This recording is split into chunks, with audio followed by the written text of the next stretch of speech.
That's us, headed to the office on a Monday. Happy Monday, everyone.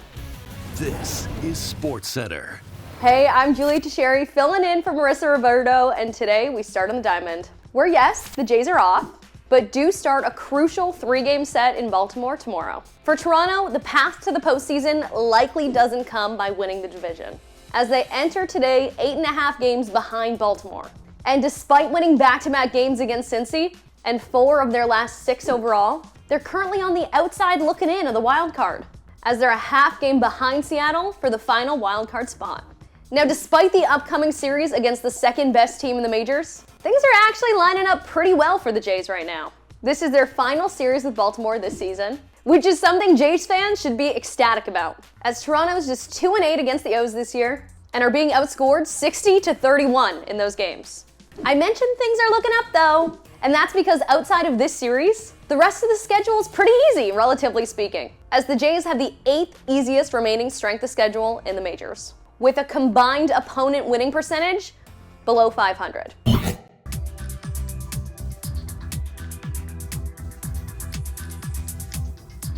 Time now for my favorite segment and yours, Why We Love Sports Today.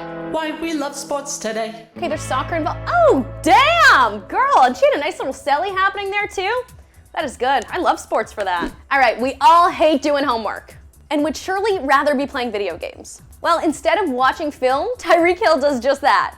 He plays Madden. So if it works for him, maybe it'll work for you. Nah, so I feel like Madden has a good tell of how good players are. So I just play Madden the night before and I go look at all their ratings. So let's say, for instance, they had Steve Nelson and Derek Stingley over there, 2 phenomenal players, by the way. I just go get on Madden, I go to the EA rosters, then I scroll down and see what their awareness is, their speed is, and their strength, and that's how I get a good tell on them. Listen, are people clowning on him for this? Because I feel like he might have hacked football. EA does all that research, they put everything into it. The players might as well tap into it. I stand this, I really do. This is work smarter, not harder. All right, week 2 of the preseason wraps up tonight, as the Ravens take on the Commanders. Now, usually, preseason football doesn't really matter, unless you're scouting your upcoming fantasy football draft. But this game's different, because Baltimore's trying to extend its record-breaking 24 consecutive preseason win streak. The Ravens beat the Eagles 20-19 in their first preseason game this year, and now they face a Washington team that has lost more times than anyone to Baltimore over the course of this streak. Now let's get into some of the stats of this wild, kind of irrelevant, but kind of cool streak that started way back in 2016. Seriously, they haven't lost a preseason game since 2016. Now 5 of those wins have come against Washington, with 4 of them being by 10 or more points. Now 13 of the record 24 wins have been by double digits. So they're pretty much blowing teams out in more than half these games. 10 different quarterbacks have thrown a touchdown pass during this streak, with Pro Bowler Tyler Huntley leading the way with 7. Now, knowing all this, it's a little surprising that the Ravens were only small favorites on the road, especially considering the fact that Washington hasn't won 2 preseason games in the same year since 2017. And you could watch the Ravens and Commanders tonight on TSN.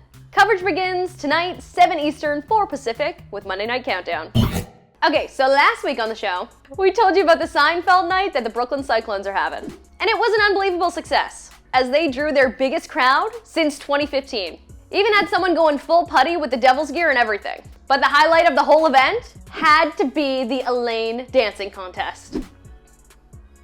Ooh, look at this girl with the hair. She's gone. I feel like they're more Elaine than Elaine herself.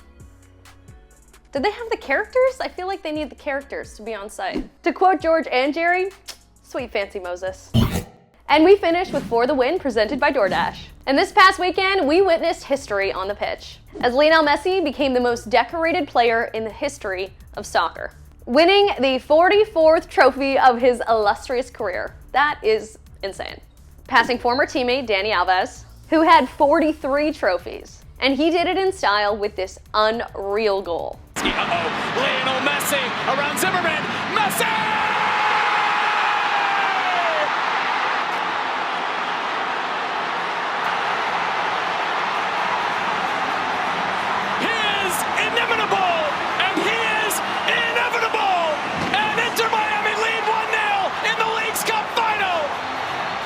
Beautiful.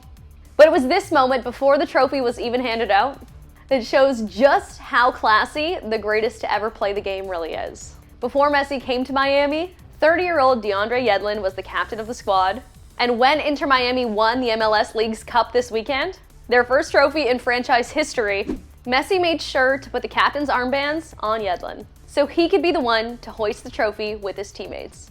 This is very wholesome.